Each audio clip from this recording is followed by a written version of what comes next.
សម្ដេចតេជោផ្ដាំផ្ញើសួរសុខទុក្ខកងកម្លាំងកំពុងឈរជើងការពារទឹកដី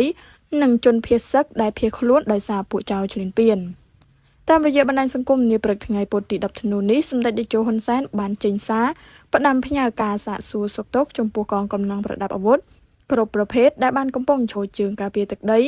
ដ៏អង្អាចក្លាហានដើម្បីប្រយុទ្ធប្រឆាំងជាមួយពួកចៅឈ្លានពានទឹកដីសម្ដេចក៏សូមចូលរួមការលំបាកជាមួយបងប្អូនប្រជាជនភៀសសឹកទាំងអស់ដែលភៀសខ្លួនដោយសារពួកចៅឈ្លានពានសម្ដេចក៏សូមអរគុណចំពោះសប្បុរសជនដែលបានចូលរួមជាសម្ភារៈថវិកាតាមរយៈរាជរដ្ឋាភិបាលក៏ដូចជាសប្បុរសជនដែលបានយកទៅចែកជូនផ្ទាល់ដល់កងកម្លាំងប្រដាប់អាវុធនិងបងប្អូនជនភៀសសឹកសម្ដេចតេជោមានប្រសាសន៍ថាសម្ដេចបានឃើញសំណូមពរយុវជនម្នាក់ពីសមរភូមិថាសូមជួយជាអំបុកល្អជាងជួយជាមី